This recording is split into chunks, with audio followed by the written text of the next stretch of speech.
This video includes a few examples related to t-tests and t-intervals and focuses fairly heavily on paired t-tests. And because it's covering t-tests and t-intervals, you're going to hear phantoms and panic language as we go through here. But pay attention to the details here. Don't assume you know how to do this already, because there are several subtleties in these examples that might be very important to make note of. So it would be easy to get lost in sort of the I already know how to do this, I've done this 100 times sort of logic. And I'll try and point out some of those subtleties as we go through here. Why don't you pause me and read this example?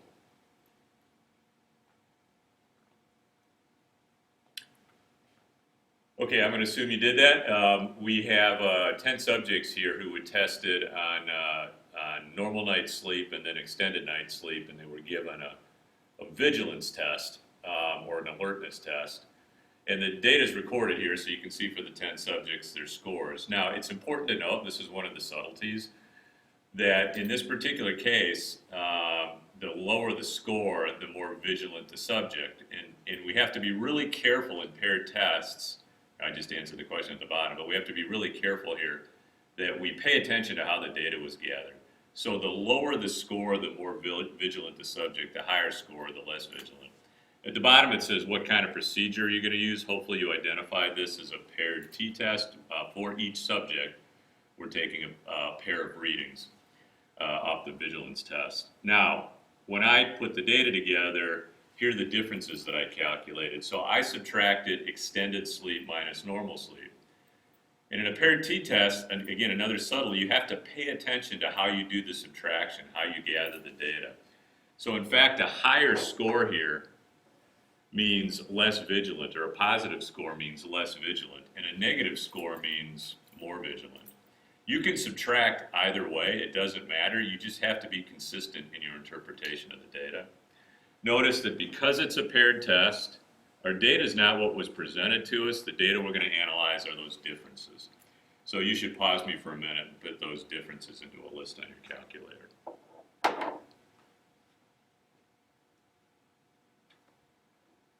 Now let's pause for a minute. Let's do a little looping here. This question asks if the experiment was properly designed, explain how the assignment of subjects to treatments could have been carried out. You pause me for a minute. We haven't done this in a while. How would you have assigned these subjects to the various treatments?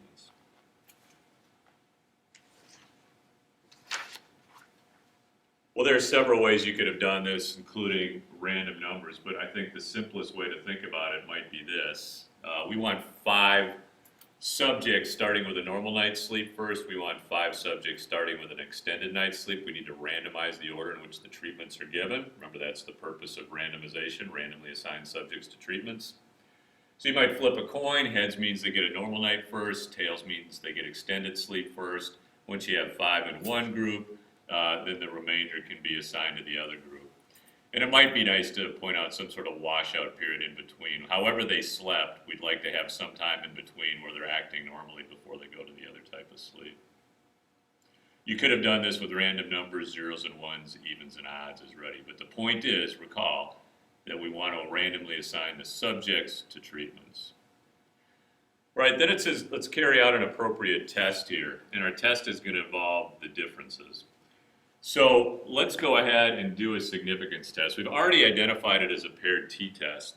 So from the prior video, we need to then be very careful with details here. Again, here are the subtleties here. Don't assume you've got this all figured out. Maybe you do. But in this case, we're testing not mu, but mu d. And that little d matters here because it's a paired difference. And mu d is the mean difference in vigilance scores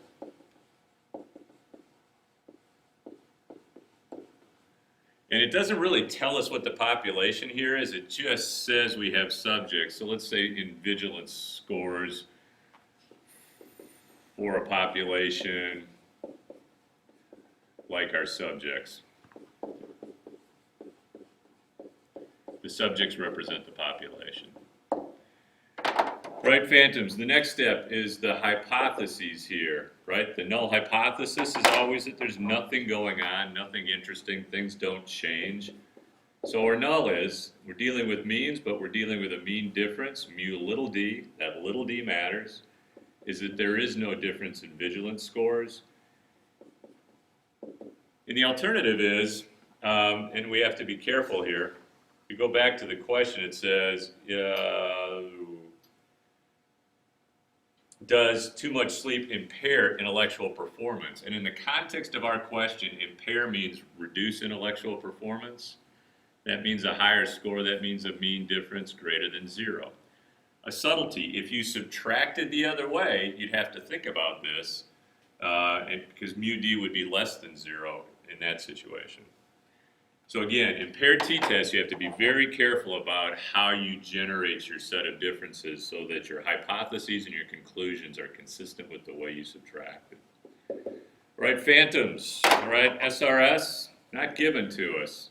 SRS, not clear. Let's be more sophisticated here. We're not going to assume it. That would be inappropriate. We're just going to say we have to be careful generalizing.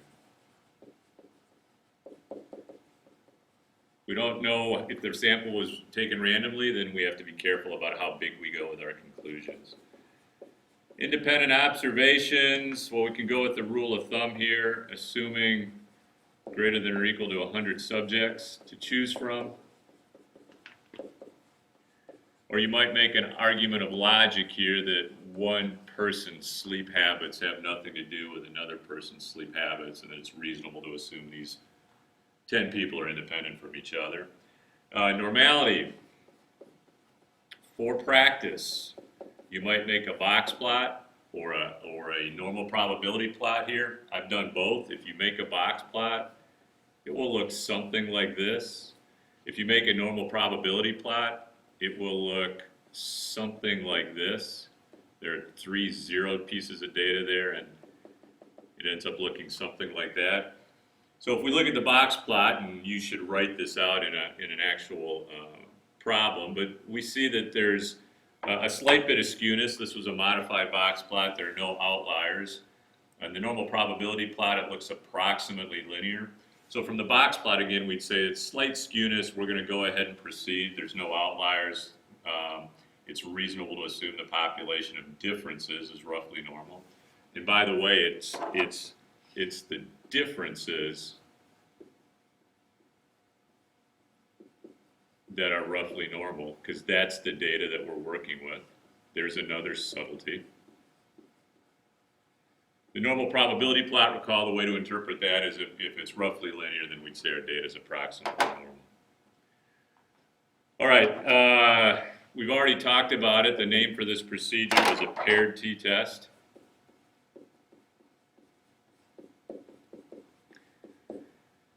And then we're going to calculate our test statistic here. Because it's a paired t-test, we're calculating t. And off your calculator, with one variable statistics or with the t-test on your calculator, you should kick out a mean. X bar is 3.8. So we have x bar equal to 3.8. Minus the parameter, well, our null difference here is that there is no difference, so mu is 0, mu d is 0. Off your calculator, you should see that the standard deviation here, the differences, is 4.66. So we go 4.66 over the square root of 10. And if you do that math, you get 2.58. Because it's a t-interval, there is a different curve based on sample size, so it's also important we point out degrees of freedom here. And degrees of freedom is 9. There's another subtlety. When you do t procedures, you should write down the degrees of freedom. Right, now we're going to obtain our p-value here. Now, the t-test on your calculator will kick out the p-value. So the p-value here, which your calculator will kick out, is 0.015. Now, a curve indicating that you know that that's the p-value that goes with a test statistic of 2.58 should be part of your work here. The p-value can also be calculated using t-CDF on your calculator. This isn't necessary if you draw the diagram, but t-CDF here involves 2.58 to something big. and then you use the degrees of freedom, and you also get the p-value that way. Right, so we have a small p-value here, so we need to get down and come up with a conclusion. So we're going to make a conclusion and state it in the context of the question. And that might go something like this. The p-value is small at 0.015. We're going to reject the null due to the low p-value. You'll always point the p-value out when you make a conclusion. Low p-value of 0.015. We have strong evidence. Right, now we have to, again, be careful. It's a paired t-test. We have to write a proper conclusion. We have strong evidence that extended sleep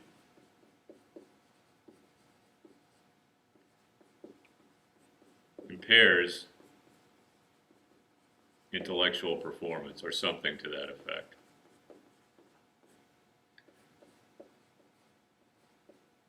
Performance.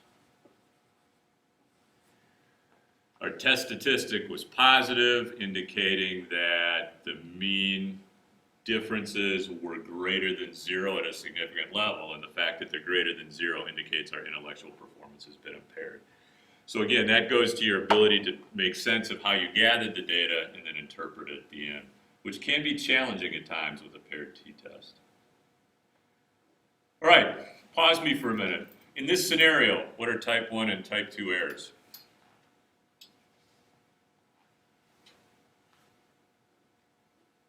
All right, well, hopefully you did that. Let's recall that a type 1 error here is when we reject the null when the null is true. And so my interpretation here is this. There's several ways to say this, but we conclude extended night sleep increases the vigilance score and reduces intellectual performance when it doesn't, right? The null is true, meaning there was no difference. Nothing was going on. Type 2 error, we fail to reject the null when the alternative is true. My interpretation of that, again, there's several ways to do this. We conclude extended night sleep does not increase vigilance score. That is, we stick with the null hypothesis. We conclude the extended night sleep does not increase vigilance score. This should say or reduce intellectual performance when in fact it does. So we conclude nothing's going on when in fact something's going on. All right, here's the last example. Pause me and give this a read.